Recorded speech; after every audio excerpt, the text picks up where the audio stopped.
我發言係支持嚴剛議員提出嘅原議案同埋兩位議員嘅修正案。呢項議案嘅核心精神咧係主動對接國家15規劃。其實特區政府近年已經積極推出咗好多唔同嘅政策措施啦，對接14、5規劃，聚焦發展某啲重點領域，包括撥出超過98億元成立人工智能研發院啦、微電子研發院以及生命健康研發院，聚焦發展3個戰略性產業。我哋已經有好明確嘅發展方向，亦都有一定嘅底氣，點樣去承接住咁好嘅勢頭，進一步對接15、5規劃，亦係我哋下一步嘅工作目標。我哋除咗要延續之前做緊嘅工作咧，亦都要加大力度去發展15、5規劃當中提到一啲重要嘅理念。尤其是我哋要做到喺思想同埋民心上面嘅對接，政府施政上嘅對接，同埋私人企業嘅投入對接等，各方面都要為咗對接15、5規劃嚟做好準備。而喺15規劃入邊咧，推動源頭創新，實現高水平科技自立自強，係國家對科技發展嘅願景。我哋要承接住而家目前嘅勢頭，有咁多唔同領域、唔同地方嘅人才想嚟香港發展，本港嘅院校亦都得到大家嘅認同，人才匯聚。我哋要諗下點樣用好呢啲人才嚟做好源頭創新，承接高水平科技自立自強嘅任務。事實上，過去幾年咧，政府喺推動源頭創新同高水平科技自立自強方面咧，做咗唔少工作，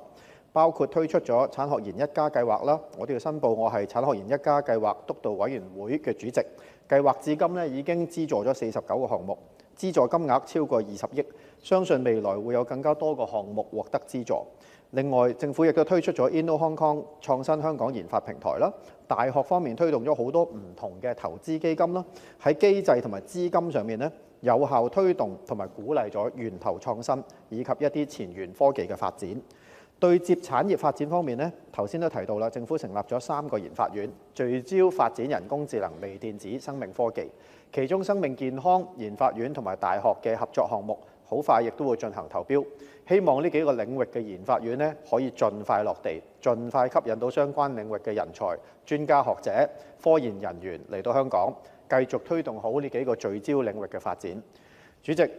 ，15規劃提到要聚焦推動某啲科技領域嘅發展，包括量子科技同埋航天科技。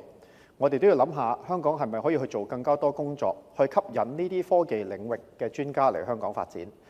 而家好多國家咧已經投放資源去做量子科技嘅研究，而呢個亦都係下一輪科技嘅角力。包括我哋國家喺14、5同15規劃都已經將量子科技納入咗規劃嘅重點，亦都喺北京、上海等地建設產業集群。另外，美國國家標準與技術研究院 NIST 亦都要計劃喺多個佢哋地方嘅州份度加速培育量子產業嘅集群。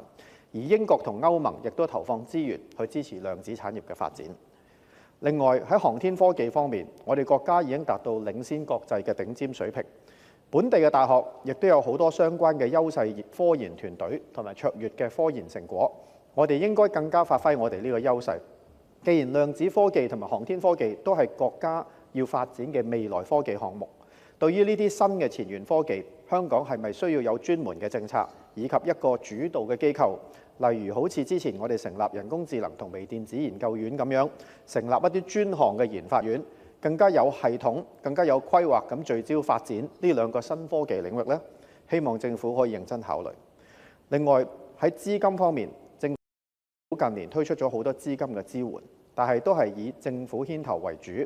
點樣能夠推動到更加多民間嘅內心資本，係我哋往後嘅重要工作。當然，今年我哋會有創科產業引導基金嘅出台啦。我希望呢100億能夠盡量吸引到更加多投資者嚟香港。但我覺得咧，就算我哋今次可以配對到有幾百億嘅新嘅長遠嘅內心資本入場咧，其實對我哋要發展成個創科市場咧，都係唔足夠嘅。我哋見到國家最近都推出咗1000億元嘅科技大基金啦，所以我哋必須要推動到更加多嘅私人機構同埋國際投資者落戶香港。呢度咧，希望政府有更加多嘅政策誘因，譬如一啲稅務嘅優惠等等，能夠吸引到更加多內心資本嚟到香港發展，咁樣先可以做到相輔相成嘅效果。主席，本人謹此陳辭，支持原議案及兩位議員嘅修正案。